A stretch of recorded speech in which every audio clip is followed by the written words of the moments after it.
So in the last session we discussed about the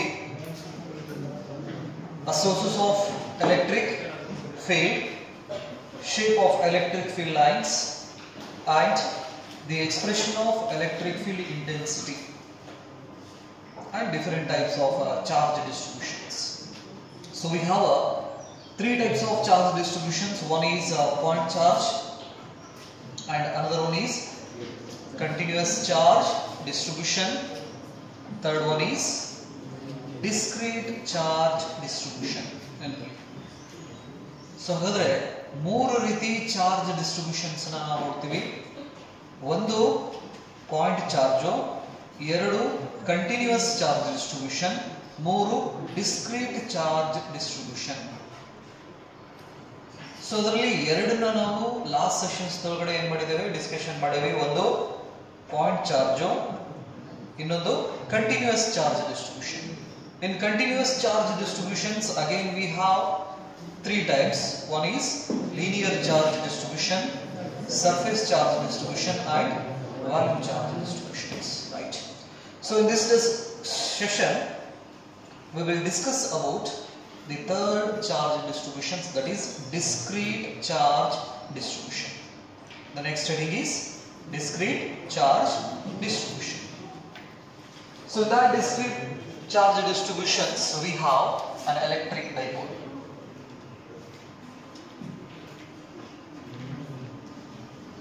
Electric dipole.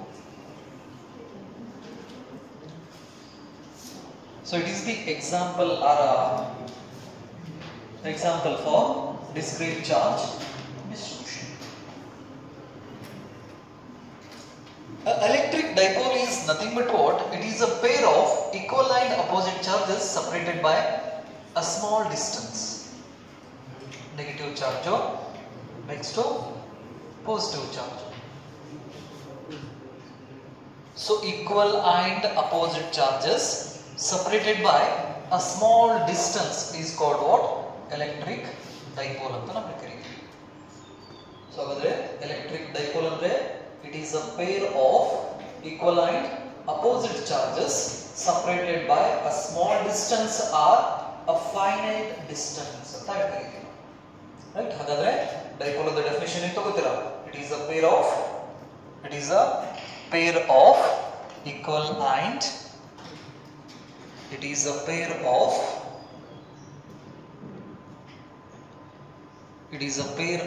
equal and opposite charges. It is a pair of equal and opposite charges, separated by a small distance.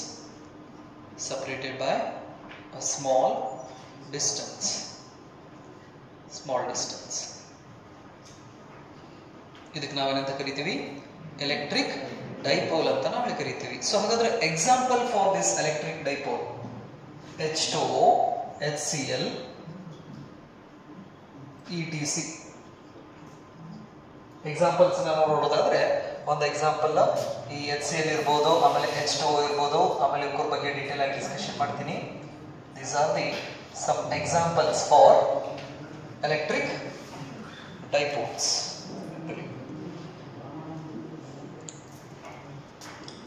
The midpoint of this dipole is called center of the dipole ಅಂತ ನಾವು ಕರೀತೀವಿ. Center of the dipole ಇದಕ್ಕೆ ನಾವು center of the dipole ಅನ್ಬೋದು, midpoint ಅಂತ ನಾವು ಕರೀಬಹುದು. It is represented by O. This is A and B. These two charges are having equal amount of charges, but the nature is opposite. One is negative charge and another one is positive charge, separated by a small distance. ಈ system ಗೆ ನಾವು ಏನಂತ ಕರಿತೀವಿ? Electric dipole ಅಂತ ನಾವು ಕರಿತೀವಿ. ಈ ತರ ಈಕ್ವಲ್ ಅಂಡ್ ಅಪೋಸಿಟ್ ಚಾರ್ಜಸ್ ಮಧ್ಯೆ ಏನಾದರೂ ಸಪರೇಷನ್ ಇತ್ತಂದ್ರೆ ಅದಕ್ಕೆ ನಾವು ಡಿಸ್ಕ್ರೀಟ್ ಚಾರ್ಜ್ ಡಿಸ್ಟ್ರಿಬ್ಯೂಷನ್ ಅಂತ ಕರಿತೀವಿ. ಡಿಸ್ಕ್ರೀಟ್ ಚಾರ್ಜ್ ಡಿಸ್ಟ್ರಿಬ್ಯೂಷನ್ ಅಂದ್ರೆ ಈಕ್ವಲ್ ಅಂಡ್ ಅಪೋಸಿಟ್ ಚಾರ್ಜಸ್ ಇರಬೇಕು, ಮತ್ತೆ ಅವರ ಮಧ್ಯೆ ಗ್ಯಾಪ್ ಇರಬೇಕು, ಸ್ಪೇಸ್ ಇರಬೇಕು. ನೆನಪಲ್ಲಿ ಸ್ಮಾಲ್ ಡಿಸ್ಟೆನ್ಸ್ ಇರಬೇಕು ಎರಡು ಚಾರ್ಜಸ್ ಮಧ್ಯೆ ಅಂತ ಒಂದು ಚಾರ್ಜ್ ಡಿಸ್ಟ್ರಿಬ್ಯೂಷನ್ ಸಿಸ್ಟಮ್ ಅನ್ನ ನಾವು ಡಿಸ್ಕ್ರೀಟ್ ಚಾರ್ಜ್ ಡಿಸ್ಟ್ರಿಬ್ಯೂಷನ್ ಅಂತ ನಾವು ಕರಿತೀವಿ. ಅದಕ್ಕೆ ಈ ಎಲೆಕ್ಟ್ರಿಕ್ ಡೈಪೋಲ್ ಎಕ್ಸಾಂಪಲ್ಸ್ ಅಂತ ಹೇಳ್ಬೋದು. ಸರಿ, ಸೊ ಹಾಗಾದ್ರೆ ಈ ಡೈಪೋಲ್ ಅದು ಮಿಡ್ ಪಾಯಿಂಟ್ ಏನಿದೆಯಲ್ಲ, ಇವೆರಡೂ ಚಾರ್ಜಸ್ ಅನ್ನ ಜಾಯಿನ್ ಮಾಡತಕ್ಕಂತಹ ಲೈನ್ ಮಿಡಲ್ ಪಾಯಿಂಟ್ ಗೆ ನಾವು ಸೆಂಟರ್ ಆಫ್ ದಿ ಡೈಪೋಲ್ ಅಂತ ನಾವು ಕರಿತೀವಿ. ಸೊ ಹಾಗಾದ್ರೆ ಈ ಸೆಂಟರ್ ಆಫ್ ದಿ ಡೈಪೋಲ್ ಇಂದ ಐದರ್ ಚಾರ್ಜ್ ಇರತಕ್ಕಂತಹ ಡಿಸ್ಟೆನ್ಸ್, ಅಂದ್ರೆ ಇಲ್ಲಿಂದ ಪಾಸಿಟಿವ್ ಚಾರ್ಜ್ ಇರತಕ್ಕಂತಹ ಡಿಸ್ಟೆನ್ಸ್ ಮತ್ತೆ ಇಲ್ಲಿಂದ ನೆಗೆಟಿವ್ ಚಾರ್ಜ್ ಇರತಕ್ಕಂತಹ ಡಿಸ್ಟೆನ್ಸ್. ಸೊ ಹಾಗಾದ್ರೆ ಸೆಂಟರ್ ಆಫ್ ದಿ ಡೈಪೋಲ್ ಇಂದ ಪಾಸಿಟಿವ್ ಚಾರ್ಜ್ ಇರತಕ್ಕಂತಹ ಡಿಸ್ಟೆನ್ಸ್ ನಾವು ಸ್ಮಾಲ್ ಎ ದಿಂದ ರಿಪ್ರೆಸೆಂಟ್ ಮಾಡ್ತೀವಿ. ಸೆಂಟರ್ ದಿಂದ ನೆಗೆಟಿವ್ ಚಾರ್ಜ್ ಇರತಕ್ಕಂತಹ ಡಿಸ್ಟೆನ್ಸ್ ಅನ್ನ ಕೂಡ ಸ್ಮಾಲ್ ಎ ದಿಂದ ರಿಪ್ರೆಸೆಂಟ್ ಮಾಡ್ತೀವಿ. ಸೊ ಹಾಗಾದ್ರೆ small a stands for the distance between the centre of the dipole to either charge ಅಂತ ಹೇಳ್ತೀವಿ. ಸೊ ಹಾಗಾದ್ರೆ ಎ ಅಂತ ಹೇಳಿದ್ರೆ ಸೆಂಟರ್ ಆಫ್ ದಿ ಡೈಪೋಲ್ ಇಂದ ಪಾಸಿಟಿವ್ ಚಾರ್ಜರ್ ಇರಬಹುದು, ನೆಗೆಟಿವ್ ಚಾರ್ಜರ್ ಇರಬಹುದು, ಅವರ ಮಧ್ಯೆ ಇರತಕ್ಕಂತಹ ಡಿಸ್ಟೆನ್ಸ್ ಅನ್ನ ನಾವು ಎ ದಿಂದ ರಿಪ್ರೆಸೆಂಟ್ ಮಾಡ್ತೀವಿ ನೆನಪಿರಲಿ. So it is a vector quantity. ಇದೇನಿದೆಯಲ್ಲ, this one is vector quantity. Remember, A ಬರದ ತಲೆ ಮೇಲ್ಗಡೆ ನಾವು ಪಾಸಿಟಿವ್ ಚಾರ್ಜ್ ಈ ಕಡೆ ಅಂತ ಹೇಳ್ತೀವಿ. ಹಾಗಾಗಿ ನಂತರ ಯೂಸ್ ಆಗ್ತೈತೆ ಅದು ನಮಗೆ. So it is a vector quantity.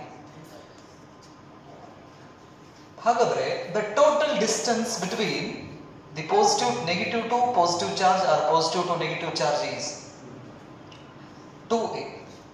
ಈ 2a ನ ನಾವೇನಂತ ಕರಿತೀವಿ ಅಂದ್ರೆ ಡೈಪೋಲ್ ಲೆಂತ್ ಅಂತ ನಾವು ಕರಿತೀವಿ. Dipole length. ಸೊ ಹಾಗಾದ್ರೆ 2a stands for what? Dipole length or length of the dipole ಅಂತ ನಾವು ಕರಿತೀವಿ.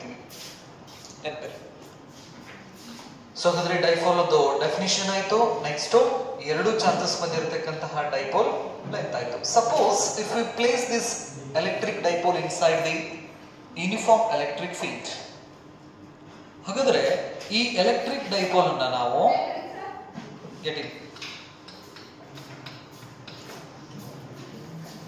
so if you place an electric dipole inside this uniform electric field, so uniform electric field ಅಂದ್ರೆ lines equally space ಇರಬೇಕು ಮತ್ತು parallel ಇರಬೇಕು. ಈ ತರ ಇತ್ತಂದ್ರೆ ಇದಕ್ಕೆ ನಾವು ಏನಂತ ಕರಿತೀವಿ? ಯೂನಿಫಾರ್ಮ್ ಎಲೆಕ್ಟ್ರಿಕ್ ಫೀಲ್ಡ್ ಅಂತ ನಾವು ಕರಿತೀವಿ. ನಾವು ಯೂನಿಫಾರ್ಮ್ ಎಲೆಕ್ಟ್ರಿಕ್ ಫೀಲ್ಡ್ ಏನಿರಬೇಕು? ಈಕ್ವಲ್ ಸ್ಪೇಸಿಂಗ್ ಇರಬೇಕು, ಪ್ಯಾರಲಲ್ ಆಗಿರಬೇಕು. ಈಕ್ವಲ್ ಸ್ಪೇಸಿಂಗ್ ಇದ್ದು ಪ್ಯಾರಲಲ್ ಇರಲಿಲ್ಲಪ್ಪ ಅಂತ ಹೇಳಿದ್ರೆ, ಈಕ್ವಲ್ ಸ್ಪೇಸಿಂಗ್ ಇದ್ರೆ ಪ್ಯಾರಲಲ್ ಬಂದೇ ಬರ್ತಿತ್ತು, ಅದು ನೆನಪಿರಲಿ. ಬಟ್ ಈಕ್ವಲ್ ಸ್ಪೇಸಿಂಗ್ ಇರಲಿಲ್ಲ ಅಂದ್ರೆ ಅದನ್ನ ನಾವು ನಾನ್ ಯೂನಿಫಾರ್ಮ್ ಎಲೆಕ್ಟ್ರಿಕ್ ಫೀಲ್ಡ್ ಅಂತ ನಾವು ಕರಿತೀವಿ. ಈ ತರ ಸ್ಪೇಸಿಂಗ್ ಅನ್ಈಕ್ವಲ್ ಇತ್ತಪ್ಪ ಅಂತ ಹೇಳಿದ್ರೆ, ಪ್ಯಾರಲಲ್ ಇದಾವು ಬಟ್ ಸ್ಪೇಸಿಂಗ್ ಅನ್ಈಕ್ವಲ್ ಇತ್ತಂದ್ರೆ ಇದಕ್ಕೆ ನಾವು ನಾನ್ ಯೂನಿಫಾರ್ಮ್ ಎಲೆಕ್ಟ್ರಿಕ್ ಫೀಲ್ಡ್ ಅಂತ ನಾವು ಕರಿತೀವಿ. Non uniform electric field. So ಹಾಗಾದ್ರೆ suppose if we place this electric dipole inside this uniform external electric field, what happens? The negative charge and positive charge of the dipole starts to experience a force. We already discussed about the electric charge inside the external electric field. So ಹಾಗಾದ್ರೆ external electric field ಅಲ್ಲಿ ಒಂದು charge ನ ನಾವು place ಮಾಡಿದ್ರೆ, ಒಂದು positive charge ನ ನಾವು place ಮಾಡಿದ್ರೆ, ಈ ಪಾಸಿಟಿವ್ ಚಾರ್ಜು ನೆಗೆಟಿವ್ ಚಾರ್ಜ್ ಕಡೆ ಅಟ್ರಾಕ್ಟ್ ಆಗ್ತೈತಿ. Because of attractive and repulsive force. Like charges repel each other and unlike charges attract each other. ಹಾಗಾದ್ರೆ ನಾವು ಇಲ್ಲಿ ಒಂದು ಎಲೆಕ್ಟ್ರಿಕ್ ಫೀಲ್ಡ್ ಅಲ್ಲಿ ಚಾರ್ಜ್ ನ ಪ್ಲೇಸ್ ಮಾಡಿದ್ರೆ, ಈ ಚಾರ್ಜು ಅದರ ಅಪೋಸಿಟ್ ನೇಚರ್ ಇರತಕ್ಕಂತಹ ಚಾರ್ಜ್ ಕಡೆ ಎಕ್ಸಲರೇಟ್ ಆಗ್ತೈತಿ. ಆ ಎಕ್ಸಲರೇಷನ್ ಫಾರ್ಮುಲಾಸ್ ಅನ್ನ ನಾವು ಈ ಡ್ರಿಫ್ಟ್ ವೆಲಾಸಿಟಿ ಎಕ್ಸ್ಪ್ರೆಷನ್ಸ್ ನಲ್ಲಿ ಆ ಎಕ್ಸ್ಪ್ರೆಷನ್ಸ್ ಮಾಡಬೇಕಾದ್ರೆ ಎಕ್ಸಲರೇಷನ್ಸ್ ಅನ್ನ ನಾವು ಮಾಡ್ತೀವಿ. C it experience a force in this direction. ಇದ್ರ ಹತ್ರ ಮಾಸ್ ಇದೆ.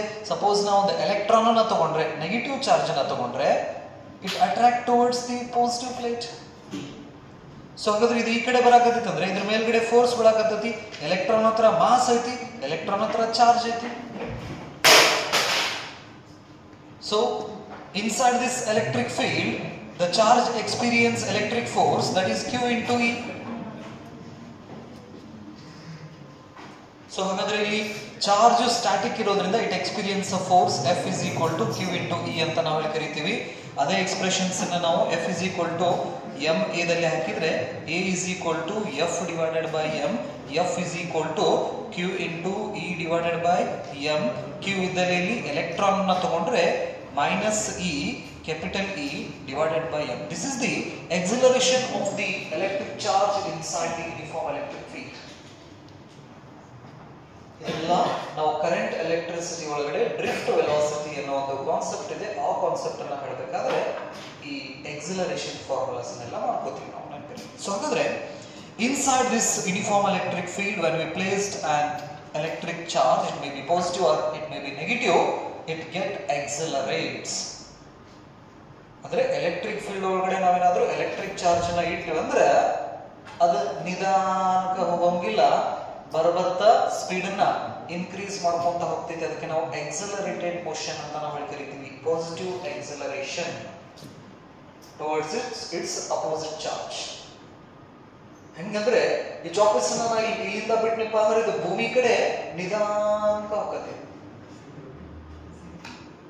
ಹಂಗೇನಾದ್ರು ಹೋಗೋಂಗಾಗಿತ್ತಂದ್ರ ಆ ಬಿಲ್ಡಿಂಗ್ ಮೇಲಿಂದ ಏನ್ ಮಾಡ್ಬಿಡ್ತಿದ್ರ, ಹಗರ್ಕ ಜಿಗಿದು ಬಿಡ್ತಿದ್ರ, ಹಗರ್ಕ ಬಂದ ಮುಟ್ಟು ಬಿಡ್ತಿದ್ರ. ಹಂಗಾಗೋಂಗಿತ್ತಂದ್ರ ಬಟ್ ಹಂಗಾಗ್ತಿದ್ದ ಪ್ರಾಕ್ಟಿಕಲಿ ಏನಾಗ್ತೈತಿ, ಬರ್ಬರ್ತಾ ಸ್ಪೀಡ್ ಜಾಸ್ತಿ ಆಗ್ತೈತಿ. ನೆನಪಿರ್ಲಿ, velocity increases with respect to time is nothing but what acceleration, positive acceleration. Acceleration ಜಾಸ್ತಿ ಆಯ್ತಂದ್ರೆ according to this expression acceleration increases, force also increases. ಹಾಗಾಗಿ ಎಷ್ಟು ಹೈಟ್ ಇಂದ ಬೀಳ್ತಾವಲ್ಲ ಅಷ್ಟು ಫೋರ್ಸ್ ಜಾಸ್ತಿ ಬೀಳ್ತದೆ. ಬಿಲ್ಡಿಂಗ್ ಮೇಲೆ ಜಿಗದ ಹೋಗಾರಲ್ಲ, ರೈಟ್? ಸ್ಪೀಡ್ ಜಾಸ್ತಿ ಮಾಡ್ಬೇಕು, ಎಕ್ಸಲರೇಷನ್ ಜಾಸ್ತಿ ಮಾಡಿದಪ್ಪ ಅಂದ್ರೆ ಆಟೋಮೆಟಿಕ್ ಏನಾಗ್ತೈತೆ, ಫೋರ್ಸ್ ಜಾಸ್ತಿ ಬೀಳ್ತೈತಿ. ಇವೆಲ್ಲ ಫಸ್ಟ್ ಇಯರ್ ಒಳಗಡೆ ನಾವು ಸ್ಟಡಿ ಮಾಡ್ತೀವಿ ಫೋರ್ಸ್ ಹೇಳ್ಬೇಕಾದ್ರೆ. ಸರಿ, ಇಲ್ಲಿ ಬರೋಣ. ಎಲ್ಲಿಗೆ? Electric field. ಹಾಗಾದ್ರೆ ಒಂದು ಎಲೆಕ್ಟ್ರಿಕ್ ಫೀಲ್ಡ್ ದಲ್ಲಿ ಬರೀ ನಾವು ಒಂದೇ ಚಾರ್ಜ್ ನ ಇಟ್ರೆ ಆ ಒಂದು ಚಾರ್ಜ್ ಫೋರ್ಸ್ ಅನ್ನು ಎಕ್ಸ್ಪೀರಿಯನ್ಸ್ ಮಾಡ್ತೈತಿ. ಆ ಫೋರ್ಸ್ ಅನ್ನು ಎಕ್ಸ್ಪೀರಿಯನ್ಸ್ ಮಾಡೋದ್ರಿಂದ ಅದು ಎಕ್ಸಲರೇಟ್ ಆಗ್ತೈತಿ ಅಂತ ನಾವು ಕರಿತೀವಿ. ಹಾಗಾದ್ರೆ here V placed a pair of equal and opposite charges. ಇಲ್ಲಿ ಒಂದು ಚಾರ್ಜ್ ಇಟ್ಟರೆ F into F is equal to Q into force ಅನ್ನು ಎಕ್ಸ್ಪೀರಿಯನ್ಸ್ ಮಾಡ್ತೈತಿ. Positive charge, this positive charge experience a force in this direction. This is the direction of force experienced by this positive charge. F is equal to Q into E ಬರೀತೀವಿ. Next negative charge ಈ directions ದಲ್ಲಿ force ಅನ್ನು experience ಮಾಡ್ತೈತಿ. So ಹಾಗಾದ್ರೆ ಇದ್ರದ್ದು expression F is equal to Q into E ಅಂತ ನಾವು ಕರಿತೀವಿ. ಸೊ ಹಾಗಾದ್ರೆ ರೈಟ್ ಸೈಡ್ ಹೋಗೋ ಫೋರ್ಸ್ ಅನ್ನ ಪಾಸಿಟಿವ್ ತಗೊಂಡ್ರೆ ಲೆಫ್ಟ್ ಸೈಡ್ ಹೋಗೋ ಫೋರ್ಸ್ ಅನ್ನ ನೆಗೆಟಿವ್ ತಗೊಳ್ತಾರೆ. when we observe the net force acting on this electric dipole inside the external electric field is 0. ಅಂದ್ರೆ ನಾವೇನಾದ್ರೂ ಹೋಗಿ ಒಂದು ವಾಟರ್ ಡ್ರಾಪ್ ಅಥವಾ ವಾಟರ್ ಮಾಲಿಕ್ಯೂಲ್ ಅನ್ನ ಈ ಎಕ್ಸ್ಟರ್ನಲ್ ಎಲೆಕ್ಟ್ರಿಕ್ ಫೀಲ್ಡ್ ದಲ್ಲಿ ನಾನು ಪ್ಲೇಸ್ ಮಾಡಿದ್ದೀನಪ್ಪ ಅಂತ ಹೇಳಿದ್ರೆ ಆ ವಾಟರ್ ಮಾಲಿಕ್ಯೂಲ್ ಅಥವಾ ಆ ವಾಟರ್ ಡ್ರಾಪ್ ಮೇಲ್ಗಡೆ ಆಕ್ಟ್ ಆಗ್ತಕ್ಕಂತಹ ಟೋಟಲ್ ಫೋರ್ಸ್ 0 ಆಗಿರ್ತೈತಿ. Due to this that dipole will not make any linear motion. Net force 0 ಆಗಿರೋದ್ರಿಂದ ಆ ಮಾಲಿಕ್ಯೂಲ್ಸ್ ಸ್ಟ್ರೇಟ್ ಲೈನ್ ಮೋಷನ್ಸ್ ಅನ್ನ ಮಾಡೋದಿಲ್ಲ. ಸೊ ಅಂದ್ರೆ this dipole will not make any straight line motions. ಇಲ್ಲಿ ಇಟ್ಬಿಟ್ಲೆ ಈ ಕಡೆ ಸ್ಟ್ರೇಟ್ ಹಿಂಗ್ ಹೋಗೋದಾಗ್ಲಿ, ಈ ಕಡೆ ಬರೋದಾಗ್ಲಿ, ಮೇಲ್ಗಡೆ ಸ್ಟ್ರೇಟ್ ಹೋಗೋದಾಗ್ಲಿ, ಕೆಳಗಡೆ ಸ್ಟ್ರೇಟ್ ಹೋಗೋದಾಗ್ಲಿ ಮಾಡೋದಿಲ್ಲ. ಯಾಕಂದ್ರೆ net force acting on that dipole is 0. Remember, for linear motions the object must experience a net force. A force is responsible for linear motion. ಒಂದು ವಸ್ತು ನೇರವಾಗಿ ಚಲಿಸಬೇಕಂದ್ರೆ ನೆನಪಿರಲಿ ಅದರ ಮೇಲ್ಗಡೆ ಫೋರ್ಸ್ ಬೀಳಾಕತ್ತೈತಿ ಅಂತ ಅರ್ಥ. ಫೋರ್ಸ್ ಬಿದ್ರೆ ಮಾತ್ರ ಆಬ್ಜೆಕ್ಟ್ ನೇರವಾಗಿ ಚಲಿಸ್ತೈತಿ. ಹಾಗಾಗಿ force is responsible for linear motion ಅಂತ ಕರಿತೀವಿ. ಯಾವುದೇ ಆಬ್ಜೆಕ್ಟ್ ನೆನಪಿರಲಿ, ಯಾವುದೇ ಆಬ್ಜೆಕ್ಟ್ ಸ್ಟ್ರೇಟ್ ಲೈನ್ ನಲ್ಲಿ ಹೊಂಟದಂದ್ರೆ ಅದರ ಮೇಲ್ಗಡೆ ಫೋರ್ಸ್ ಬೀಳಾಕತ್ತೈತಿ ಅಂತ ಅರ್ಥ. ಫಸ್ಟ್ ಇದೆಲ್ಲ ಕುಂತಿರ ಯಾವುದೇ ಆಬ್ಜೆಕ್ಟ್ ತಿರುಗಾಕತ್ತೈತಿ ಅಂದ್ರೆ ರೊಟೇಷನಲ್ ಮೋಷನ್ ಮಾಡಾಕತ್ತೈತಿ ಅಂದ್ರೆ it experience a torque. Torque is responsible for rotational motions. ಸೀದಾ ನಾನು ಹಿಂಗ್ ಹೋಗ್ಬೇಕಂದ್ರೆ ಫೋರ್ಸ್ ಅಪ್ಲೈ ಆಗ್ತಾ ಇದೆ, ಹಿಂಗ್ ಹೋಗೋ ನಾನು ಹಿಂಗ್ ಹೊಳಬೇಕಂದ್ರೆ ನನಗೆ ಟಾರ್ಕ್ ಬೇಕು. ಸಿಂಪಲ್ ಇವನ್ನೆಲ್ಲ ನಾವು ಬೇಸಿಕ್ಸ್ ಅನ್ನ ಫಸ್ಟ್ ಇಯರ್ ಒಳಗಡೆ ನಾವು ಕಲಿತೀವಿ. ಫೋರ್ಸ್ ಅದಕ್ಕೆ ಬೇಕು ನಮಗೆ, ಅದರಿಂದ ಏನಾಗ್ತೈತಿ ಎಫೆಕ್ಟು, ಟಾರ್ಕ್ ಅಂದ್ರೆ ಏನು, ಅದರಿಂದ ಏನಾಗ್ತೈತಿ ನಮ್ಮ ಡೈಲಿ ಲೈಫ್ ಒಳಗಡೆ ಎಫೆಕ್ಟ್ ಅನ್ನೋದನ್ನ ನೆನಪಲ್ಲಿ ಇಷ್ಟೇ. Force is responsible for linear motion, torque is responsible for rotational motion. So ಹಾಗಾದ್ರೆ ಫ್ಯಾನು ಲೀನಿಯರ್ ಮೋಷನ್ ಮಾಡ್ತಾ ಇದ್ದೇನೆ, ರೊಟೇಷನಲ್ ಮೋಷನ್ ಮಾಡ್ತಾ ಇದ್ದೇನೆ. ರೊಟೇಷನಲ್ ಮೋಷನ್, ಹಾಗಾದ್ರೆ ಅದಕ್ಕೆ ರೊಟೇಷನಲ್ ಮೋಷನ್ ಮಾಡಕ್ಕೆ ಯಾರು ಕಾರಣ? ಟಾರ್ಕ್. ಕೆಲವೊಂದಿಷ್ಟು ಫ್ಯಾನ್ ಸಣ್ಣವರಿದ್ದಾಗ ಹಿಂಗ್ ಬಿಡ್ತೇವಲ್ಲ ಹಾರಿ ತಿರುಗಿನೂ ತಿರುಗ್ತಿರ್ತದ, ಮ್ಯಾಲೆ ಹೋಗಿರ್ತೈತಿ ಅಂದ್ರೆ ಸ್ಟ್ರೇಟ್ ಲೈನ್ ಮೋಷನ್ ಮಾಡ್ತಿರ್ತೈತಿ, ರೊಟೇಷನಲ್ ಮೋಷನ್ ಮಾಡ್ತಿರ್ತೈತಿ ಅಂದ್ರೆ ಅಲ್ಲಿ ಫೋರ್ಸು ಆಕ್ಟ್ ಆಗಿರ್ತೈತಿ, ಟಾರ್ಕು ಆಕ್ಟ್ ಆಗಿರ್ತೈತಿ. ನೆನಪಲ್ಲಿ ವೆಹಿಕಲ್ ಮುಂದೆ ಹೋಗ್ತಿರ್ತೈತಿ, ವೀಲ್ ರೊಟೇಟ್ ಆಗಿರ್ತೈತಿ. ಮುಂದೆ ಹೋಗ್ಬೇಕಂದ್ರೆ ಫೋರ್ಸ್ ಆಕ್ಟ್ ಆಗ್ತಾ ಇರ್ತೈತಿ, ರೊಟೇಟ್ ಆಗ್ಬೇಕಂದ್ರೆ ಟಾರ್ಕ್ ಆಕ್ಟ್ ಆಗ್ತಿರ್ತೈತಿ ನೆನಪಲ್ಲಿ. ಸೊ ಹಾಗಾಗಿ force is responsible for linear motion and torque is responsible for rotational motion. So however here the net force is 0 means the dipole will not make any linear motion. No linear motion. No linear motion. Okay. Force ನೀನು ನೋಡಿದ್ವಿ. ಹಾಗಾದ್ರೆ ಈ dipole definition ಪ್ರಕಾರ equal and opposite charges ಅಂತ ಹೇಳ್ತಾ ಇದ್ದಾರೆ ಅವರು. Equal and opposite charges ಆದ್ರೆ ದ ಟೋಟಲ್ ಚಾರ್ಜ್, ಒಂದು ಪಾಸಿಟಿವ್ ಚಾರ್ಜ್ ಇದೆ, ಇನ್ನೊಂದು ನೆಗೆಟಿವ್ ಚಾರ್ಜ್ ಇದೆ. ಹಾಗಾದ್ರೆ ದ ಟೋಟಲ್ ಚಾರ್ಜ್ ಬಿಕಮ್ಸ್ 0 ಅಲ್ಲ? ಅಂದ್ರೆ ಒಂದು +2 ಇದೆ, -2 ಚಾರ್ಜ್ ಇದೆ. ಹಾಗಾದ್ರೆ ಇದ್ರದ್ದು ಟೋಟಲ್ ಮಾಡಿದ್ರೆ ಏನ್ ಬರ್ತದೆ ರಿಸಲ್ಟ್ ನಮಗೆ? 0. It means what? ಎಲೆಕ್ಟ್ರಿಕ್ ಡೈಪೋಲ್ದು ನಟ್ ಚಾರ್ಜು ಏನಾಗಿರ್ತೈತಿ? 0 ಆಗಿರ್ತೈತಿ. ಎಲೆಕ್ಟ್ರಿಕ್ ಡೈಪೋಲ್ದು ನಟ್ ಚಾರ್ಜ್ ಏನಾಗಿರ್ತೈತಿ? 0 ಆಗಿರ್ತೈತಿ. ಸೊ ಹಾಗಾದ್ರೆ ನಾವು ಪಾಯಿಂಟ್ ಚಾರ್ಜ್ ದಲ್ಲಿ ಒಂದು ಎಕ್ಸ್ಪ್ರೆಷನ್ಸ್ ಅನ್ನ ಮಾಡಿದ್ವಿ. ಇದೊಂದು ಚಾರ್ಜ್, ಈ ಚಾರ್ಜ್ ಇಂದ ಈ ಪಿ ಪಾಯಿಂಟ್ ಮೇಲ್ಗಡೆ ಎಲೆಕ್ಟ್ರಿಕ್ ಫೀಲ್ಡ್ ಇಂಟೆನ್ಸಿಟಿ ಎಷ್ಟು? E is equal to kq divided by r². ಬರ್ದಿದ್ವಾ? ಹಾಗಾದ್ರೆ ಚಾರ್ಜ್ ಇದ್ರೆ ಎಲೆಕ್ಟ್ರಿಕ್ ಫೀಲ್ಡ್ ಇರ್ತೈತಿ ಅಂತ ಹೇಳಿ ಈ ಈಕ್ವೇಶನ್ ಹೇಳ್ತಿತ್ತು ನಮಗೆ. ಏನಿದ್ರೆ ಚಾರ್ಜ್, ನಟ್ ಚಾರ್ಜ್ ಇತ್ತಪ್ಪ ಅಂದ್ರೆ ಅದು ಎಲೆಕ್ಟ್ರಿಕ್ ಫೀಲ್ಡ್ ಅನ್ನು ಪ್ರೊಡ್ಯೂಸ್ ಮಾಡ್ತೈತಿ ಚಾರ್ಜ್ ಇದ್ರೆ. ಹಾಗಾದ್ರೆ here the net charge becomes 0. 0 ಆಯ್ತಂದ್ರೆ ಎಲೆಕ್ಟ್ರಿಕ್ ಫೀಲ್ಡ್ ಏನಾಗಬೇಕು? ಈ ಎಕ್ಸ್ಪ್ರೆಷನ್ ಪ್ರಕಾರ 0 ಆಗಬೇಕು. ಬಟ್ ಎಲೆಕ್ಟ್ರಿಕ್ ಡೈಪೋಲ್ ಎದಕ್ಕೆ ಸ್ಪೆಷಲ್ ಅಂದ್ರೆ ಅದರದ ನಟ್ ಚಾರ್ಜ್ 0 ಆದಾಗ್ಲೂ ಕೂಡ ಅದು ಎಲೆಕ್ಟ್ರಿಕ್ ಫೀಲ್ಡ್ ಅನ್ನು ಪ್ರೊಡ್ಯೂಸ್ ಮಾಡ್ತೈತಿ. ಈ ಎಕ್ಸ್ಪ್ರೆಷನ್ ಪ್ರಕಾರ Q ಇದ್ರೆ ಎಲೆಕ್ಟ್ರಿಕ್ ಫೀಲ್ಡ್ ಪ್ರೊಡ್ಯೂಸ್ ಆಗ್ತೈತಿ. ಪಾಯಿಂಟ್ ಅರ್ಥ ಆಗ್ತಾ ಇದೆನಾ? ಚಾರ್ಜ್ ಇದ್ರೆ ಎಲೆಕ್ಟ್ರಿಕ್ ಫೀಲ್ಡ್ ಪ್ರೊಡ್ಯೂಸ್ ಆಗ್ತೈತಿ ಅಂತ ನಾವೇ ಕರಿತೀವಿ, ನಟ್ ಚಾರ್ಜ್ ಇದ್ರೆ. ಹಾಗಾದ್ರೆ ಡೈಪೋಲ್ ಕೇಸ್ ದಲ್ಲಿ the net charge becomes 0. Even though the net charge is 0, it produces electric field. ಅದರದ ನಟ್ ಚಾರ್ಜ್ 0 ಇದ್ದಾಗಲೂ ಕೂಡ ಅದು ಎಲೆಕ್ಟ್ರಿಕ್ ಫೀಲ್ಡ್ ಅನ್ನು ಪ್ರೊಡ್ಯೂಸ್ ಮಾಡ್ತೈತಿ. ಯಾಕ ಅಂತ ನಾವು ಹುಡುಕುವಂತ ಹೋದಾಗ ಸಿಕ್ಕಂತ ಆನ್ಸರ್ ಅಂದ್ರೆ ಆ ಎರಡು ಚಾರ್ಜಸ್ ಮಧ್ಯೆ ಇರ್ತಕ್ಕಂತಹ ಡಿಸ್ಟೆನ್ಸ್ ಏನಿದೆಯಲ್ಲ, ಆ ಡಿಸ್ಟೆನ್ಸ್ ಇರೋದ್ರಿಂದಾನೇ ಅದು ಎಲೆಕ್ಟ್ರಿಕ್ ಫೀಲ್ಡ್ ಅನ್ನ ಪ್ರೊಡ್ಯೂಸ್ ಮಾಡ್ತೈತಿ ಅಂತ ಗೊತ್ತಾಯ್ತು. ನಟ್ ಚಾರ್ಜ್ ನೆನಪಲ್ಲಿ ಇದನ್ನ ಕಾಂಪಿಟೇಟಿವ್ ಒಳಗಡೆ ಕೊಡ್ತಾರೆ, right? The net charge of electric dipole is 0. 0 ಇದ್ದಾಗಲೂ ಕೂಡ ಏನ್ ಮಾಡ್ತೈತಿ? ಎಲೆಕ್ಟ್ರಿಕ್ ಡೈಪೋಲ್ ಎಲೆಕ್ಟ್ರಿಕ್ ಫೀಲ್ಡ್ ಅನ್ನ ಪ್ರೊಡ್ಯೂಸ್ ಮಾಡ್ತೈತಿ ನೆನಪಲ್ಲಿ. ಸೊ ಹಾಗಾಗಿ this is the another source of electric field.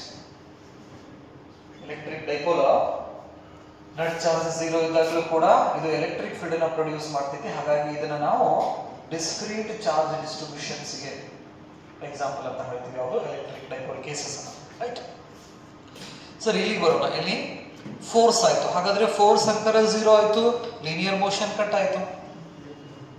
ಇದರಿಂದ equal and opposite forces has a finite distance to a ಇರೋದ್ರಿಂದ ಇದು ನೆಗೆಟಿವ್ ಅಂದ್ರೆ ಇದು negative charge, positive charge negative ಕಡೆ ಈ ಕಡೆ ಫೋರ್ಸ್ ಅನ್ನು ಎಕ್ಸ್ಪೀರಿಯನ್ಸ್ ಮಾಡ್ತೈತಿ. ನೆಗೆಟಿವ್ ಚಾರ್ಜ್ ಪಾಸಿಟಿವ್ ಕಡೆ ಈ ಕಡೆ ಫೋರ್ಸ್ ಅನ್ನು ಎಕ್ಸ್ಪೀರಿಯನ್ಸ್ ಮಾಡೋದ್ರಿಂದ equal and opposite forces starts to rotate this dipole.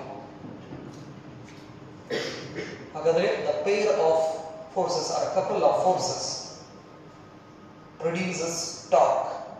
ಇವೆರಡು ಫೋರ್ಸಸ್ ಕೂಡಿ ಈ ಡೈಪೋಲ್ ಅನ್ನ ಹಿಂಗ ತಿರುಗಾಕ ಸ್ಟಾರ್ಟ್ ಮಾಡಿಸ್ಕೊತೀವಿ. ಸೊ ಹಾಗಾದ್ರೆ inside the electric field electric dipole makes which motion? Circular motion. ನೆನಪಿರಲಿ. ಸೊ ಹಾಗಾದ್ರೆ ಡೈಪೋಲ್ ಹಿಂಗ್ ತಿರುಗಾಕತ್ತಂದ್ರೆ ಪಾಸಿಟಿವ್ ಚಾರ್ಜ್ ಹಿಂಗ್ ಬಂತಂದ್ರೆ ನೆಗೆಟಿವ್ ಚಾರ್ಜ್ ಮೇಲೆ ಹೋಗ್ತೈತಿ. ಪಾಸಿಟಿವ್ ಮತ್ತು ನೆಗೆಟಿವ್ ಚಾರ್ಜ್ ಎರಡೂ ರೊಟೇಟ್ ಆಗೋದು ಕ್ಲಾಕ್ ವೈಸ್ ಡೈರೆಕ್ಷನ್ಸ್ ನಲ್ಲಿ ರೊಟೇಟ್ ಆಗ್ತಾ ನೆನಪಿರಲಿ. ಈ ಕಾನ್ಸೆಪ್ಟ್ ಅನ್ನ ನಾವು ಯೂಸ್ ಮಾಡಿಕೊಂಡು system of particle and rotational motion ಅಲ್ಲಿ ಒಂದು ಕಾನ್ಸೆಪ್ಟ್ ಅನ್ನ ಕಲ್ತೀರಾ ನೀವು. Movement of mass, movement of force, movement of momentum ಕಲ್ತೀರಾ. System of particle and rotational motions ನೆನಪಲ್ಲಿ ಫಸ್ಟ್ ಇಯರ್ ಒಳಗಡೆ. ಹಾಗಾದ್ರೆ ಒಂದು ಆಬ್ಜೆಕ್ಟ್ ಇಲ್ಲಿಂದ this is the centre or the axis of rotation. ಇಲ್ಲಿಂದ ನಾವು ಒಂದು ಪಾರ್ಟಿಕಲ್ಸ್ ಅನ್ನ ಕಟ್ಟಿ ಹಿಂಗ್ ರೊಟೇಟ್ ಮಾಡಕತ್ತೀವಿ ಅಂದ್ರೆ ಈ ತರ ಹಿಂಗ್ ರೊಟೇಟ್ ಮಾಡಕತ್ತೀವಿ ಅಂದ್ರೆ ಈ ಎಕ್ಸಸ್ ಆಫ್ ರೊಟೇಷನ್ಸ್ ದಿಂದ ಈ ಪಾಯಿಂಟ್ ಇರ್ತಕ್ಕಂಥ ಡಿಸ್ಟೆನ್ಸ್ ಅನ್ನ ನಾವು ಆರ್ಮ್ ಆಫ್ ರೊಟೇಷನ್ ಅಂತ ನಾವು ಕರಿತೀವಿ. Arm of rotation. ನೆಕ್ಸ್ಟ್ ಇಲ್ಲೊಂದು ಪಾರ್ಟಿಕಲ್ ಕಟ್ಟಿದ್ರೆ ಆ ಪಾರ್ಟಿಕಲ್ ಹತ್ರ ಮಾಸ್ ಇದೆ, ಆರ್ಮ್ ಆಫ್ ರೊಟೇಷನ್ಸ್ ಇದೆ. when we multiply this arm of rotation into mass, this is called moment. moment of mass ಅಂತ ನಾವು ಕರಿತೀವಿ. arm of rotation into that quantity. ಇಲ್ಲಿ ಮಾಸ್ ಇದೆ, ನೆಕ್ಸ್ಟ್ ಇದ್ರ ವೆಲಾಸಿಟಿ ಇದೆ. Mass into velocity is nothing but what? p. r into p stands for r ಬಂತಂದ್ರೆ ಅದಕ್ಕೆ ನಾವು ಮೊಮೆಂಟ್ ಆಫ್ ಅಂತ ನಾವು ಕರಿತೀವಿ. ನೆಕ್ಸ್ಟ್ ಯಾವ ಕ್ವಾಂಟಿಟಿ ಇರ್ತೈತಲ್ಲ ಆ ಕ್ವಾಂಟಿಟಿನ ಬರೀತೀವಿ. ಸೊ ಹಾಗಾದ್ರೆ ಇದನ್ನ ಏನ್ ಹೇಳ್ತೀರಾ? Moment of linear momentum. p stands for what? Linear momentum. l stands for angular momentum. So ಹಾಗಾದ್ರೆ this is what? Moment of linear momentum ಅಂತ ನಾವು ಕರಿತೀವಿ. ಏನೇನೋ ಎಕ್ಸಸ್ ಆಫ್ ರೊಟೇಷನ್ಸ್ ದಿಂದ ಆ ಪಾಯಿಂಟ್ ಇರತಕ್ಕಂಥ distance. Here this is the mid point. Dipole ಹಿಂಗ್ ತಿರುಗಾಕತ್ತೈತಂದ್ರೆ ಇದೇ ಪಾಯಿಂಟ್ ಅಲ್ಲ, ಎಕ್ಸಸ್ ಆಫ್ ರೊಟೇಷನ್. ಈ ಎಕ್ಸಸ್ ಆಫ್ ರೊಟೇಷನ್ಸ್ ದಿಂದ ಪಾಸಿಟಿವ್ ಚಾರ್ಜ್ ಇರೋ distance a, magnitude q. So ಹಾಗಾದ್ರೆ a q. Next negative charge distance a, magnitude q. ಹಾಗಾದ್ರೆ ಎರಡು clock wise directions ದಲ್ಲಿನೇ rotate ಆಗೋದ್ರಿಂದ ಇವನ್ನೆರಡನ್ನು ನಾವು ಆಡ್ ಮಾಡಿದ್ರೆ V get what? 2aq. So this 2aq is the dipole moment ಅಂತ ನಾವು ಕರಿತೀವಿ ಇದಕ್ಕೆ. ಯಾಕಂದ್ರೆ ಡೈಪೋಲ್ ಮೂಮೆಂಟ್ ನೋಡ್ರಿ ಕ್ಲಾಕ್ ವೈಸ್ ರೊಟೇಟ್ ಆಗೋದ್ರಿಂದ ಅವೆರಡನ್ನು ನಾವು ಮೂಮೆಂಟ್ ಆಫ್ ಚಾರ್ಜ್ ಅಂತ ನಾವು ಕರಿತೀವಿ. ಇಲ್ಲಿಂದ ಇದನ್ನ ತಗೊಂಡ್ರೆ moment of one charge and this is moment of another charge. Both the moments are in the clockwise directions, therefore we add those two moments, we get what? 2aq. So 2aq is the dipole moment. Dipole moment. ಈ dipole moment ನ ನಾವು vector p ದಿಂದ represent ಮಾಡ್ತೀವಿ ನೆನಪಿರಲಿ. So ಹಾಗಾದ್ರೆ a dipole moment is the product of dipole length and the magnitude of either charge. Dipole moment ಅನ್ನು ನಾವು ಹೆಂಗ್ ಡಿಫೈನ್ ಮಾಡ್ಕೊತೀವಿ ಅಂದ್ರೆ ಇದು ಪ್ರಾಡಕ್ಟ್. ಇದು ಎದರದ್ರದ್ದು? 2a ಅಂದ್ರೆ ಏನ್ ಹೇಳ್ತೀರಾ? Dipole length. 2a ಅಂದ್ರೆ ಡೈಪೋಲ್ ಲೆಂತ್. q ಅಂದ್ರೆ magnitude of either charge. Positive charge ದರ ಮ್ಯಾಗ್ನಿಟ್ಯೂಡ್ ತಗೋರಿ, ನೆಗೆಟಿವ್ ಚಾರ್ಜ್ ದರ ಮ್ಯಾಗ್ನಿಟ್ಯೂಡ್ ತಗೋರಿ. ಸೊ ಹಾಗಾಗಿ ಡೈಪೋಲ್ ಮೊಮೆಂಟ್ ಅನ್ನು ಹೆಂಗ್ ಡಿಫೈನ್ ಮಾಡ್ಕೊತೀರಾ? It is the product of dipole length and magnitude of either charge. It is the product of dipole length and magnitude of either charge. ಇದನ್ನ ಏನಂತ ಹೇಳ್ತೀರಾ? Dipole moment ಅಂತ ನಾವು ಕರೀತೀವಿ. Dipole moment. ಸೊ ಹಾಗಾದ್ರೆ the vector form of this dipole moment. Dipole moment is a vector quantity. Remember, dipole moment is a vector quantity. 2 into a is a vector but charge is a scalar into p cap. This is the vector form of dipole moment. ಇದನ್ನು ನಾವು electric dipole moment ಕೂಡ ಅಂತ ಕರಿತೀವಿ ನೆನಪಲ್ಲಿ. Electric dipole moment ಇದನ್ನು ನಾವು P ದಿಂದ represent ಮಾಡ್ತೀವಿ. And this is the vector form of this dipole moment. With the help of this equation, we can make the SI unit of this dipole moment. What is the unit of charge? Distance, meter. Therefore, the SI unit is coulomb meter. Is the SI unit of dipole moment. Coulomb meter is the SI unit. Dimensional formula. A1 T1 L to the power 1. This is the dimensional formula, and dimensional equation is P. Dipole moment is equal to A1 T1 L to the power 1 is equal to P. Dimensional equation. Next, dipole moment is which quantity? It is a vector quantity, and its direction is from negative charge to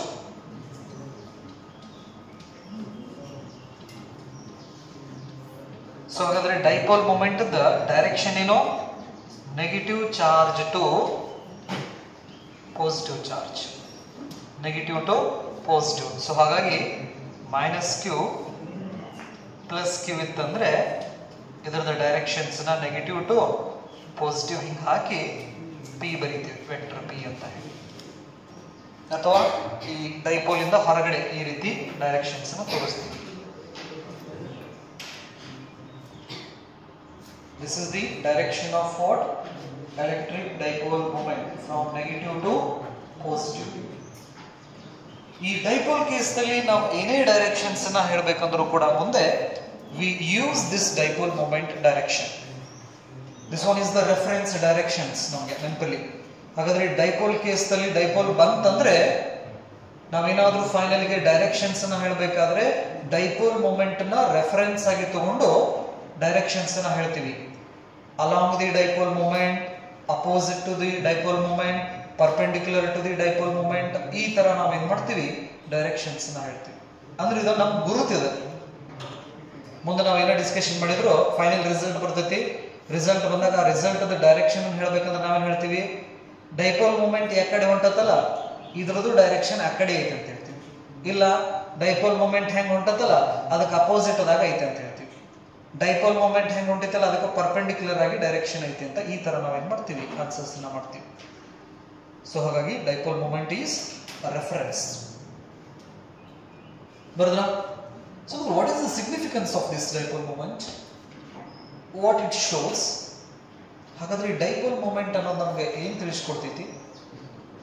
it gives the strength of electric field intensity due to that dipole. ಹಾಗಾದ್ರೆ ಆ dipole ದಿಂದ electric field intensity ಎಷ್ಟು ಅನ್ನೋದನ್ನ ತಿಳಿಸ್ಕೊಡೋ ಒಂದು factor ಯಾವುದಪ್ಪ ಅಂದ್ರೆ dipole moment ಅಂತ ನಾವು ಕರಿತೀವಿ. ಡೈಪೋಲ್ ಮೂಮೆಂಟ್ ಐತಂದ್ರೆ ಅದು ಎಲೆಕ್ಟ್ರಿಕ್ ಫೀಲ್ಡ್ ಅನ್ನ ಪ್ರೊಡ್ಯೂಸ್ ಮಾಡ್ತಾ ಇದೆ ಅಂತ ಅರ್ಥ. ನೆನಪಲ್ಲಿ, ಯಾಕಂದ್ರೆ ಡೈಪೋಲ್ ಮೂಮೆಂಟ್ ಒಳಗಡೆ Q ಅನ್ನೋದಿದೆ. Q is nothing but what? Charge. That charge produces what? Electric field. ಆ ಡಿಸ್ಟೆನ್ಸ್ ಇದೆಯಲ್ಲ 2a ಇರೋದ್ರಿಂದಾನೇ ಎಲೆಕ್ಟ್ರಿಕ್ ಫೀಲ್ಡ್ ಪ್ರೊಡ್ಯೂಸ್ ಮಾಡ್ತೈತಿ electric dipole. Right? This is the basic information about what electric dipole. On the basis of this electric dipole moment, we can classify the molecules into two categories. One is polar molecules and another one is non-polar molecules. So ಹಾಗಾದ್ರೆ dipole moment ಏನಿದೆಯಲ್ಲ ಈ dipole moment concept ಮೇಲ್ಗಡೆ ನಾವು molecules ಅನ್ನ separate ಮಾಡ್ಕೊಳ್ಳೋಕೆ start ಮಾಡ್ತೀವಿ. ನೆನಪಲ್ಲಿ nature ಒಳಗಡೆ ನಮಗೆ ಸಾಕಷ್ಟು ಮಾಲಿಕ್ಯೂಲ್ಸ್ ಇತ್ತು, ಹೌದಾ? ಹಾಗಾದ್ರೆ ಆ ಮಾಲಿಕ್ಯೂಲ್ಸ್ ಅನ್ನ ನಾವು ಏನ್ ಮಾಡ್ತೀವಿ ಈ ಡೈಪೋಲ್ ಮೂಮೆಂಟ್ ಅನ್ನೋ ಕಾನ್ಸೆಪ್ಟ್ ದಿಂದ ಎರಡು ರೀತಿ ಮಾಲಿಕ್ಯೂಲ್ಸ್ ಅನ್ನ ಸಪರೇಟ್ ಮಾಡ್ತೀವಿ. ಒಂದು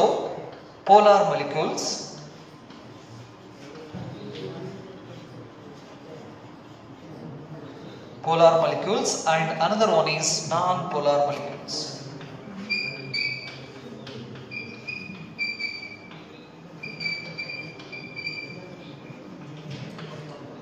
ಸೊ ಹಾಗಾದ್ರೆ ಏನು ಡೈಪೋಲ್ ಮೂಮೆಂಟ್ ಅನ್ನೋ ಕಾನ್ಸೆಪ್ಟ್ ಅನ್ನ ತಗೊಂಡು ನಾವು ಮಾಲಿಕ್ಯೂಲ್ಸ್ ನ ಎರಡು ರೀತಿ ಮಾಲಿಕ್ಯೂಲ್ಸ್ ಆಗಿ ಮಾಡ್ತೀವಿ. ಒಂದು polar molecules ಅಂತ ಕರೀತೀವಿ, ಇನ್ನೊಂದು ನಾನ್ ಪೋಲಾರ್ molecules ಅಂತ ಕರೀತೀವಿ.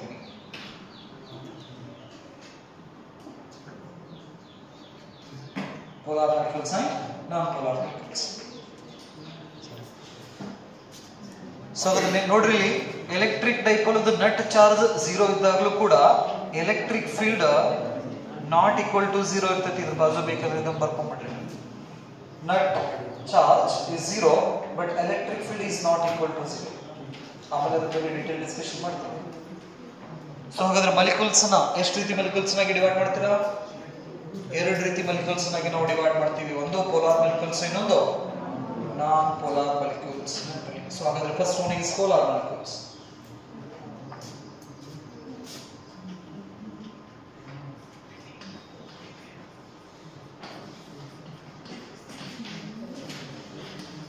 ಯಾವ ಮಾಲಿಕ್ಯೂಲ್ಸ್?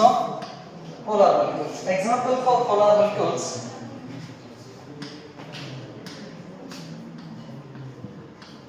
H2O, HCl, ಇನ್ನೂ ಭಾಳ ಅದಾವ but ಬರೆಯಂಗಿಲ್ಲ.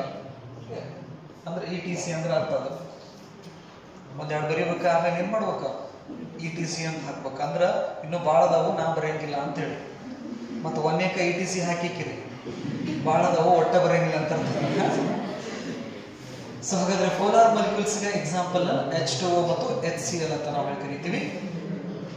Due to the unsymmetrical shape, H2O molecules ನಲ್ಲಿ ಆಕ್ಸಿಜನ್,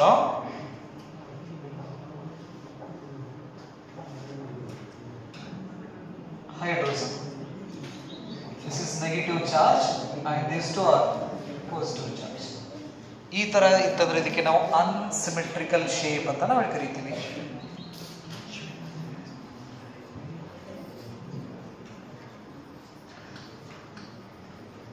ಅನ್ಸಿಮೆಟ್ರಿಕಲ್ ಶೇಪ್. ಸೊ ಹಾಗಾದ್ರೆ ನೇಚರ್ ಈ H2O ಅಂದ್ರೆ ವಾಟರ್ ಮಾಲಿಕ್ಯೂಲ್ಸ್ ಅನ್ನ ಕ್ರಿಯೇಟ್ ಮಾಡಬೇಕಾದ್ರೆ ನೇಚರ್ ಏನ್ ಮಾಡ್ಬಿಟ್ಟಂದ್ರೆ ನೆಗೆಟಿವ್ ಚಾರ್ಜ್ ಮತ್ತು ಪಾಸಿಟಿವ್ ಚಾರ್ಜ್ ಸೆಂಟರ್ಸ್ ಮಧ್ಯೆ ಸ್ವಲ್ಪ ಡಿಸ್ಟೆನ್ಸ್ ನ ಕೊಟ್ಬಿಟ್ಟಿದೆ. ಸೊ ಅಂದ್ರೆ due to this unsymmetrical shape, the center of the positive charge and center of the negative charge are not coincide with each other. Nature create ಮಾಡ್ಬೇಕಾದ್ರೆ ಕೆಲವೊಂದಿಷ್ಟು ಜನ create ಮಾಡ್ಬಿಟ್ಟಿರ್ತೈತೆ, ಏನು class ಕುಂತ ಹಿಂಗೆ ಕುಂತ ಮಾತಾಡ್ರಿ ಅಂತ ಹೇಳಿ ಕ್ರಿಯೇಟ್ ಮಾಡ್ಬಿಡ್ತೈತೆ ನೇಚರ್. ಏನ್ ಮಾಡಕ್ ಆಗಂಗಿಲ್ಲ ಅದು. ಓಕೆ, ಸೊ ಹಂಗೆ ಈ ಮಾಲಿಕ್ಯೂಲ್ಸ್ ರೆಡಿ ಮಾಡ್ಬೇಕಾದ್ರೆ ನೇಚರ್ ಕೆಲವೊಂದಿಷ್ಟು ಮಾಲಿಕ್ಯೂಲ್ಸ್ ಸೆಂಟರ್ ಪಾಯಿಂಟ್ ಏನಿದಾವಲ್ಲ ಪಾಸಿಟಿವ್ ನೆಗೆಟಿವ್ ಮಧ್ಯೆ ಅದರ್ ಡಿಸ್ಟೆನ್ಸ್ ನ ಇಟ್ಟು ಕಳಿಸ್ಬಿಟ್ಟೈತಿ. ಈ ತರ ಮಾಲಿಕ್ಯೂಲ್ಸ್ ಶೇಪಿಗೆ ನಾವು ಅನ್ಸಿಮೆಟ್ರಿಕಲ್ ಶೇಪ್ ಅಂತ ಕರಿತೀವಿ. ಈ ಅನ್ಸಿಮೆಟ್ರಿಕಲ್ ಶೇಪ್ ಇರೋದ್ರಿಂದ the centre of the negative and center of the positive charges are not coincide with each other. Due to this, these molecules are having a permanent dipole moment, negative to positive. This is the direction of what? Dipole moment. ಹಾಗಾಗಿ ಈ molecules ಹತ್ರ ನಮಗೆ permanent dipole moment ಸಿಗ್ತೈತಿ. ಅಂದ್ರೆ ಇಲ್ಲಿ dipole moment is not equal to 0. We get a permanent dipole moment in such molecules. So ಹಾಗಾದ್ರೆ polar molecules ಅಂದ್ರೆ ಏನ್ ಹೇಳ್ತೀರಾ?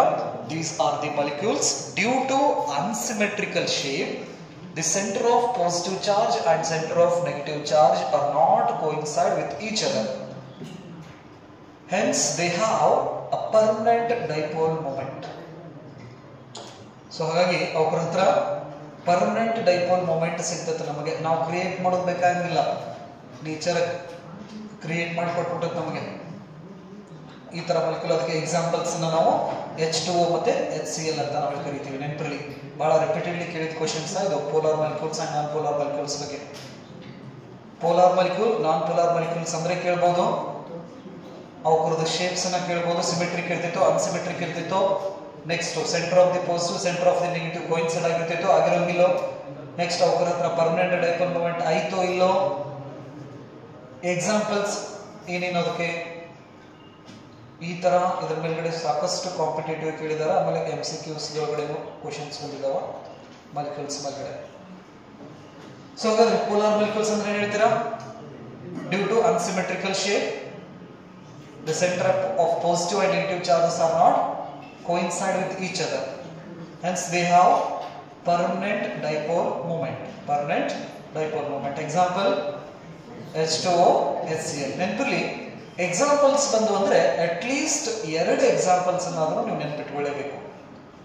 ಪ್ರಾಪರ್ಟೀಸ್ ಅಂತ ಬಂದು ಅಂದ್ರೆ 5 ಪ್ರಾಪರ್ಟೀಸ್ ಅನ್ನ ನೆನಪಿಡಬೇಕು. ಡಿಫರೆನ್ಸ್ ಅಂತ ಬಂದ್ರೆ 5 ಡಿಫರೆನ್ಸ್ ನ ನೆನಪಿಡಬೇಕು. ಅವು ಎಷ್ಟರಲ್ಲಿ ಜಾಸ್ತಿ, ಮಿನಿಮಮ್ ಎಷ್ಟು, ಇಷ್ಟಿಷ್ಟು ಪಾಯಿಂಟ್ಸ್ ಅನ್ನ ನೀವೇನ್ ಮಾಡಬೇಕು, ನೆನಪಿಟ್ಕೋಬೇಕಾ. ಸರಿ, ಇದೇನಿದು ಪೋಲಾರ್ ಮಾಲಿಕ್ಯೂಲ್ಸ್ ಆಯ್ತು. ಇನ್ನ ನಾನ್ ಪೋಲಾರ್ ಮಾಲಿಕ್ಯೂಲ್ಸ್.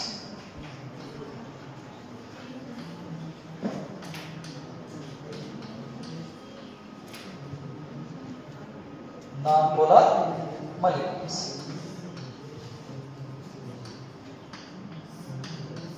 ಈ ನಾನ್ ಪೋಲಾರ್ ಮಾಲಿಕ್ಯೂಲ್ಸ್ ಗೆ ಎಕ್ಸಾಂಪಲ್ ಅನ್ನು ನಾವು O2 N2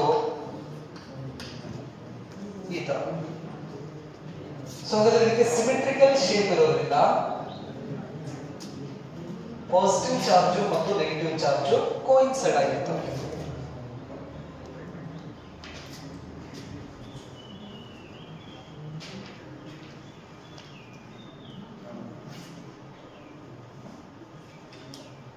So due to the symmetrical shape, the center of positive charge and center of negative charge are coincide with each other.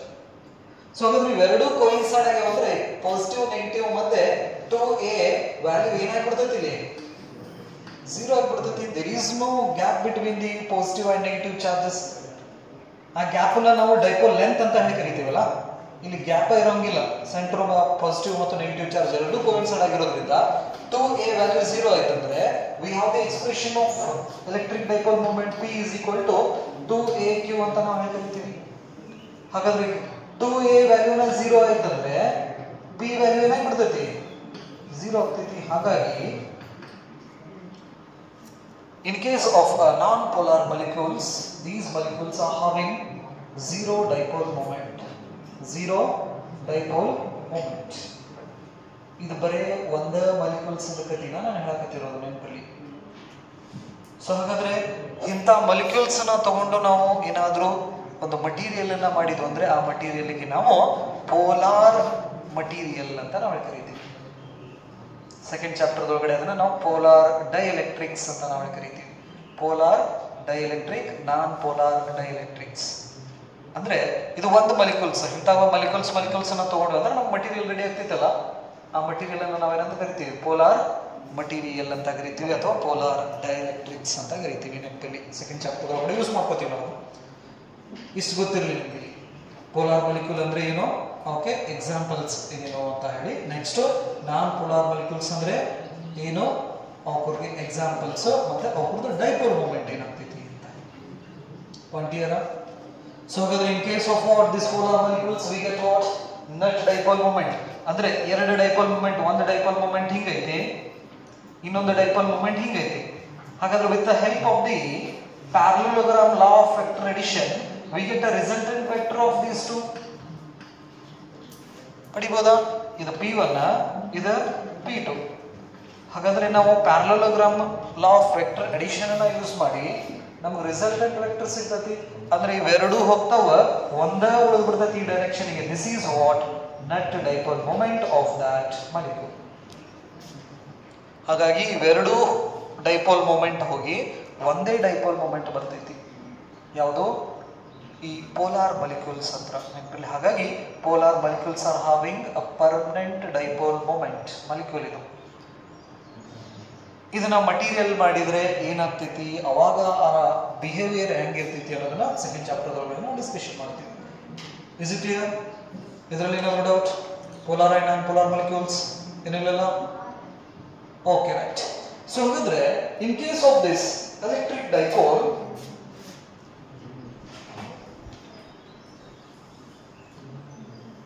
the net charge of this electric dipole is 0 but electric field is not equal to 0. remember. so ಹಾಗಾದ್ರೆ electric dipole ಬಂತಂದ್ರೆ net charge ಏನಾಗ್ತೈತಿ, 0 ಆಕತಿ, but electric field is not equal to 0.